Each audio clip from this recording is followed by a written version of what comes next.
So my fiancé, female, 24 years old, and I, male, 27 years old, got engaged in May and are currently planning for our wedding in August. It's worth mentioning that I'm the sole earner because my fiancé is still in university. I've saved up decent amount of money to afford the wedding.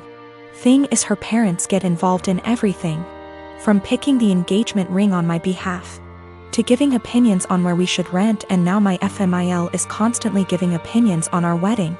FMIL would follow up on everything we do and make negative comments on things like the best man, the guest list, and food. She told my fiancé she didn't like who I picked to be my best man and wanted me replace him after a big argument, but I said no, though my fiancé said we should have just done it. Mother-in-law also wanted me to uninvite people I wanted at the wedding so she could add more guests on her side of family. I said no to that also. Now the current or biggest conflict between us. Mother-in-law called saying she didn't like the venue we picked, which is in our hometown. She wanted me to reconsider, but I said no since my fiancé liked it too. But my fiancé came to me yesterday to show me a venue her mom picked and already paid for, saying, since she paid for it then I should say yes, this time. I was in shock and angry because not only did she not consult us, but the venue she picked is 3 towns away where my brother-in-law lives. I immediately thought about my disabled parents who cannot travel this distance for health reasons. Besides that, most of my family won't attend because of distance. I said absolutely not, agreeing on this venue. My fiancé said she disagreed with me and I had no right to complain because her mom and dad paid a lot of money for this venue as wedding gift and we should accept it. I calmly explained why I refused, and she kept saying I'm refusing on purpose because I hate her mom and am playing cat and mouse with her. I bluntly said her mom is indeed making this a game and told my fiancé she's either with me or against on this issue. She either backs me up or there won't be any more wedding planning. She got upset and started crying, asking what she's going to tell her mom and why I was making her choose between me and her parents, but I just feel like she's refusing to see why I don't want this specific venue. So what if her brother lives there? I have never been to that town, so having the wedding just cause her mom paid for the venue is not okay. We haven't talked ever since that argument. My friend called me ungrateful fool for turning away a free wedding venue over distance, but I can't help but feel FMIL did it purposely. Tim and I met in an English literature class our junior year of college, and we've been together the 10 years since. While he ended up going into IT, I stayed in the liberal arts track and ended up doing non-profit work after college when I realized I didn't actually want to be a school teacher. Just to say that we always assumed he'd out-earn me by a considerable margin, though when he made more I always insisted we split things evenly to avoid potential resentment down the road. I've had sort of a non-linear career path, but ended up switching to the corporate world. To make a long story short, my liberal arts degree and time doing non-profit work gave me a lot of skills that enable me to really excel professionally in some more niche areas. I recently started a new job as a consultant, making way more than I'd ever anticipated. When I got the offer, I told Tim that the pay was amazing, but he didn't ask about the actual amount and I didn't want to be braggy about it, especially since I was fairly sure it was above his current income.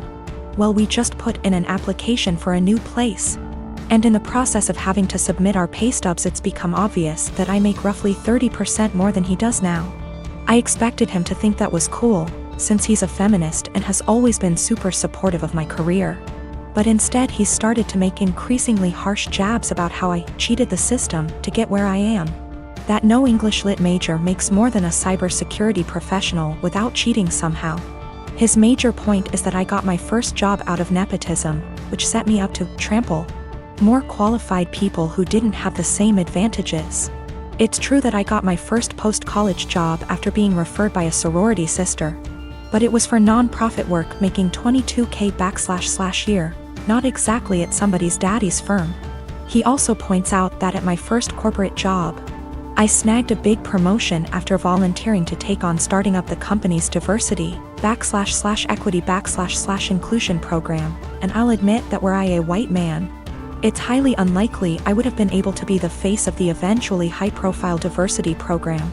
Tim also notes that I was awarded a small college scholarship for being a promising female writer, when no such scholarship existed for males. But all that said, I still don't feel like I cheated the system, and it makes me angry to listen to him joke about it. Especially since I grew up blue collar and worked full-time while going to school full-time to afford my degree. I reached a breaking point yesterday when he made a crack about how the new / first woman on his team is an obvious diversity hire.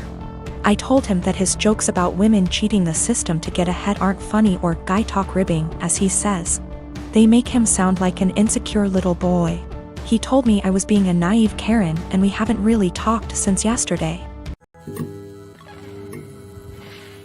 I am 17 female, my dad has remarried about a year ago, and it's been hell from the start. I have 2 younger brothers, I work and I often help out with the bills and my 2 younger brothers. I do the exact chores that my father previously gave me. My room is always clean, I do the dishes after dinner, I do the laundry every week, I am in charge of cleaning the kitchen, living room and back patio, as well as taking our trash. So I do what I have to do. But I don't allow my stepmom to try and make me do more things than I already do or try to make major changes in my life. Again, I just do what I need to do so I can go on with my life. I'm just saying this to show that I am a good kid. I can admit that I really do not like my stepmom. My dad won't see it and constantly acts like I'm losing my mind, but my stepmom acts different behind closed doors. I told everyone from the beginning that I do not see her as my mom, I won't be calling her mom. And this change with her and her 4 kids moving into our apartment will not change aspects of my life. I'm not a babysitter, but she constantly disrespects that.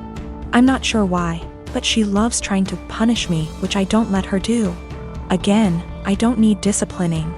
I'm just not happy anymore and I'm done putting on a smile to please everyone of overworking myself to feel proud of.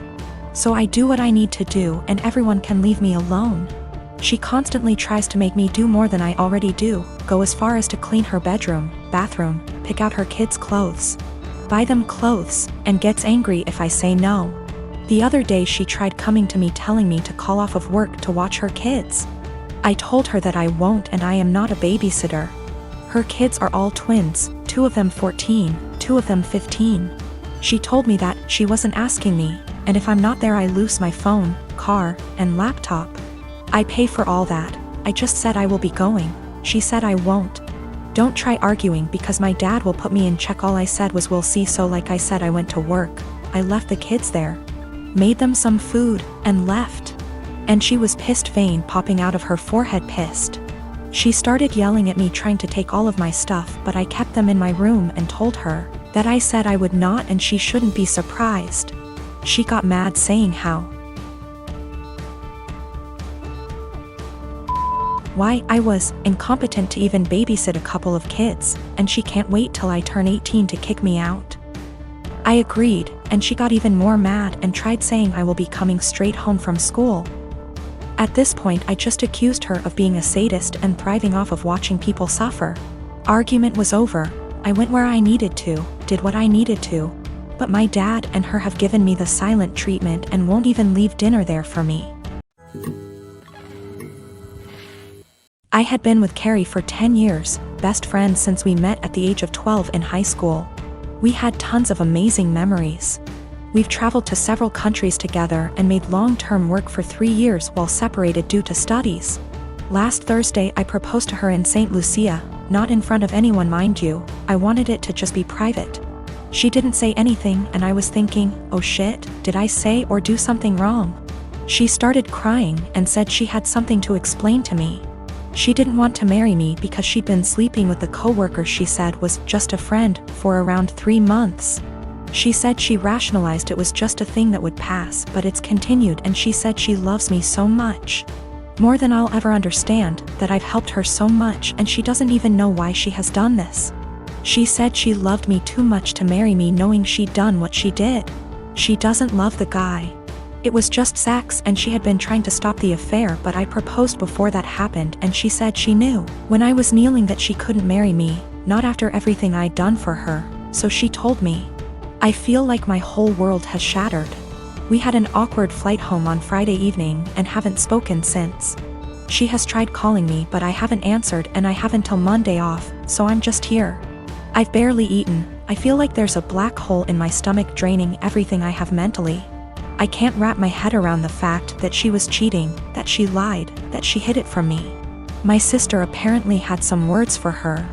I'm trying to pretend I'm okay, but I'm not. Every morning that I've woken up since last week Friday morning has just been bleak. I love her so much, but I've no intentions of getting back together. I don't think I would ever be able to trust her again, much less forgive her, for a very long time. My best friend brought a 6-pack yesterday and we drank in the evening. I cried my eyes out in the shower last night. I never cry, not even when my mom, who I was extremely close to, passed away. But I was sobbing like a child last night, and honestly, I would have loved if my mom had been there to tell me it'd be okay.